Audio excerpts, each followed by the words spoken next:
A diferença entre um milionário e uma pessoa pobre pode ser analisada sob diversas perspectivas, incluindo financeira, educacional, comportamental e social. Primeiro, a diferença mais óbvia é a quantidade de ativos e renda. Milionários geralmente têm investimentos, propriedades e outras fontes de renda, enquanto pessoas em situação de pobreza podem ter dificuldades em atender suas necessidades básicas. Segundo, educação e conhecimento. Muitas vezes, milionários têm acesso a uma educação superior e a oportunidades de aprender sobre finanças e investimentos, o que os ajuda a aumentar sua riqueza. A falta de acesso à educação pode perpetuar a pobreza. Terceiro, mentalidade. A mentalidade em relação ao dinheiro pode ser diferenciada. Milionários podem ter uma abordagem mais proativa em relação a investimentos e oportunidades, enquanto pessoas em situação de pobreza podem ter uma mentalidade de escassez.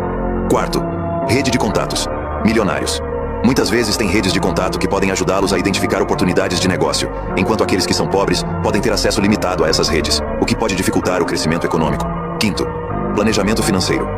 Milionários geralmente têm um planejamento financeiro estruturado, investindo e economizando de forma consistente, enquanto aqueles em situação de pobreza podem priorizar a subsistência diária. A luta contra a pobreza envolve não apenas questões financeiras, mas também sociais e educacionais. A diferença entre um milionário e uma pessoa pobre pode ser analisada sob diversas perspectivas, incluindo financeira, educacional, comportamental e social. Primeiro, a diferença mais óbvia é a quantidade de ativos e renda. Milionários geralmente têm investimentos, propriedades e outras fontes de renda, enquanto pessoas em situação de pobreza podem ter dificuldades em atender suas necessidades básicas. Segundo, educação e conhecimento.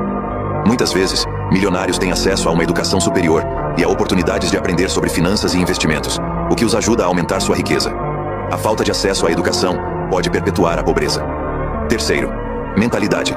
A mentalidade em relação ao dinheiro pode ser diferenciada. Milionários podem ter uma abordagem mais proativa em relação a investimentos e oportunidades, enquanto pessoas em situação de pobreza podem ter uma mentalidade de escassez. Quarto, rede de contatos. Milionários muitas vezes têm redes de contato que podem ajudá-los a identificar oportunidades de negócio, enquanto aqueles que são pobres podem ter acesso limitado a essas redes, o que pode dificultar o crescimento econômico. Quinto, planejamento financeiro. Milionários geralmente têm um planejamento financeiro estruturado, investindo e economizando de forma consistente, enquanto aqueles em situação de pobreza podem priorizar a subsistência diária. A luta contra a pobreza envolve não apenas questões financeiras, mas também sociais e educacionais.